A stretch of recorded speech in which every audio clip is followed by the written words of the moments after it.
Hello बच्चों, आज हम ट्रिग्नोमेट्री की टेबल स्टार्ट करने वाले हैं। इसको याद करने में बच्चों को बहुत दिक्कत होती है, वो टर्म्स भूल जाते हैं कि टेन थीटा की वैल्यू क्या होगी, कॉस थीटा की क्या वैल्यू होगी। तो ये जो टेबल है बहुत इंपॉर्टेंट है एग्जाम बोर्ड एग्जामिनेशन के पॉइंट ऑफ व्यू से। जब तक ये टेबल याद नहीं होगी आपको, आप कोई भी क्वेश्चन ट्रिग्नोमेट्री का अटेम्प्ट नहीं कर पाएंगे। तो हमें ये जो एंगल्स हैं इनकी वैल्यूज याद होनी चाहिए।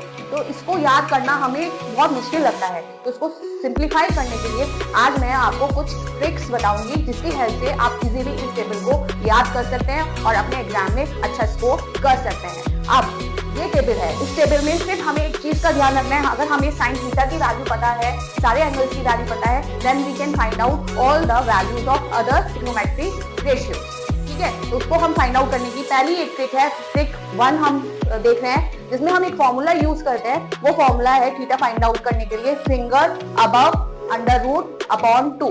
अब इसको हम कैसे अप्लाई करेंगे, बहुत इजी है। देखिए हमारा ये हैंड है, ठीक है, तो हम अपनी फिंगर्स को कुछ एंगल्स जो एंगल्स हमें जिनकी वैल्यू फाइंड आउट करनी है उनको असाइन कर देते हैं। Let's say this is 0, this is 0 degree, this is 30 degree, this is 45 degree, this is 60 degree and this is 90 degree. Suppose I have to find out the angle sin theta की value 0 degree पे हमें find out करनी है।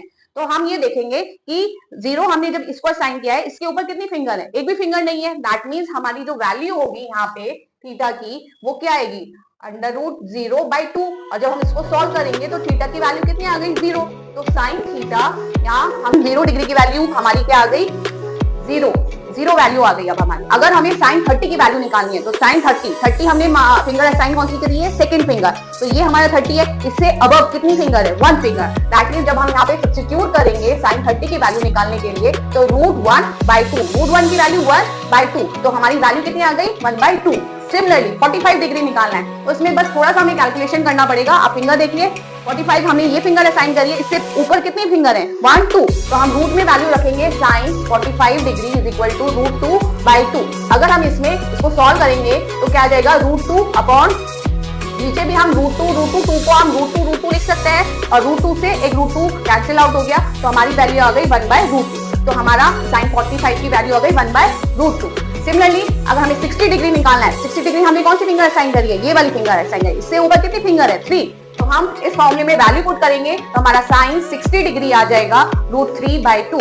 Sign 60 is root 3/2, तो ये हमारी value हो गई। सिमिलरली 90 डिग्री करना है, 90 degree is the last finger, इससे पहले कितनी फिंगर है, 1, 2, 3, 4 फिंगर है। तो हमारा sine 90 degree is equal to under root 4/2 और रूट 4 कितना होता है, 2/2 is equal to 1। That means sine 90 is 90 degree. Bingo, so we can find out all the values. अब आपको पता ही है, अब हम इसका रिवर्स करेंगे तो हमें क्या मिलेगा, कॉस की सारी वैल्यू मिलेगी। दोनों का रेशियो निकालेंगे तो हमें tan की वैल्यूज मिलेंगी, और जब हम साइन का रेसिप्रोकल करेंगे cosec की वैल्यू मिलेगी, और जब हम cos का रेसिप्रोकल करेंगे तो sec की वैल्यू मिलेगी, और tan का रेसिप्रोकल करेंगे तो cot की वैल्यू मिलेगी। तो इस तरीके से हम ट्रिक 1 से सारी वैल्यूज फाइंड आउट कर सकते हैं अपनी टेबल। तो ये हमारे लिए एग्जाम पॉइंट ऑफ व्यू से बहुत इजी और सिंप्लीफाइड फाइंड आउट करने की टेक्निक है थ्रू दिस सिंपल फॉर्मूला।